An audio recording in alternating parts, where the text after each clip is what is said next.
কোরআনুল কারিমে আল্লাহ সুবহানাহু ওয়া তাআলা বিভিন্ন জায়গায় তার বিভিন্ন সৃষ্টির নামে শপথ করেছেন। অতি গুরুত্বপূর্ণ কোনো বিষয়ের গুরুত্ব বান্দাকে বোঝানোর জন্য এসব শপথ করেছেন তিনি। গোটা কোরআনুল কারিমের বিভিন্ন জায়গায় ছড়িয়ে থাকা সে সকল শপথগুলোতে আমরা দেখি কোথাও আল্লাহ একবার একটি বস্তুর নামে শপথ করেই কোনো কথা বলেছেন, কোথাও দুবার, আবার কোথাও তিনবার শপথ করে গুরুত্বপূর্ণ কোনো কিছু বলেছেন। কিন্তু জানলে অবাক হবেন, কোরআনের এমন একটি জায়গা রয়েছে যেখানে আল্লাহ তাআলা ৭টি বস্তুর নামে টানা ৭ বার শপথ করে তারপর একটি গুরুত্বপূর্ণ কথা বলেছেন। আর সেই কথাটি রয়েছে ৩০ নম্বর পারার সূরা শামসের ভেতরে। এই সূরার শুরুতে আল্লাহ তাআলা তার সৃষ্টি জগতের অতি গুরুত্বপূর্ণ এবং সবচেয়ে বড় ৭টি সৃষ্টির নামে শপথ করে অতঃপর একটি গুরুত্বপূর্ণ কথা বলেছেন। নিঃসন্দেহে একজন মুমিনের কাছে এটি অত্যন্ত গুরুত্বপূর্ণ প্রশ্ন, আমার রব গোটা কোরআনের কোথাও এত বেশি সংখ্যকবার একাধারে শপথ করে কোনো কথা বলেননি যেমনটি তিনি সূরা শামসে বলেছেন। তাহলে কি সেই গুরুত্বপূর্ণ কথা, কি তার মূল্য? চলুন জেনে নেই কোন সেই গুরুত্বপূর্ণ কথা যা বলার জন্য আল্লাহ রাব্বুল আলামিন ৭ বার শপথ করেছেন।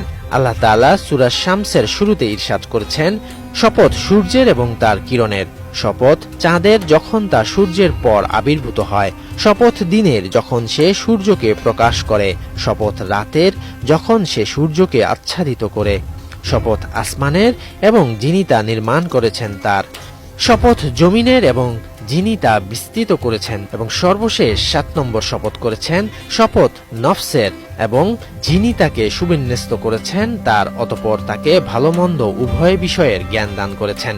উল্লেখিত আয়াতসমূহে আল্লাহ তাআলা চন্দ্র সূর্য, দিন রাত, আসমান জমিন এবং মানুষের শপথ করে যে গুরুত্বপূর্ণ কথাটি বলেছেন তা হলো এই পৃথিবীতে আল্লাহর সৃষ্টি জগতের ভেতরে সফল সার্থক জীবন সাধনে সিদ্ধ একমাত্র সেই ব্যক্তি যে নিজেকে সংশোধন করতে পেরেছে, আর সেই ব্যর্থ হয়েছে যে নিজেকে কলুষিত করেছে।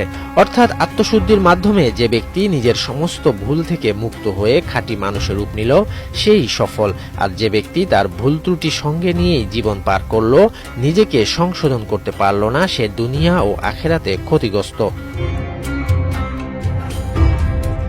কথাটি শুনতে হয়তো ছোট মনে হচ্ছে, কিন্তু আসমান জমিনের মালিকের কাছে তা অত্যন্ত গুরুত্বপূর্ণ, যে কারণে তিনি কথাটি বলতে গিয়ে টানা ৭ বার শপথ করেছেন। কাজেই বোঝা গেল একজন মুমিনের কাছে আত্মসংশোধনের চেয়ে গুরুত্বপূর্ণ কোনো ইস্যু তার জীবনে হতে পারে না।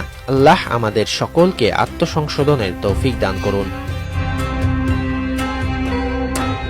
শরীয়তুল্লাহ, বৈশাখী সংবাদ।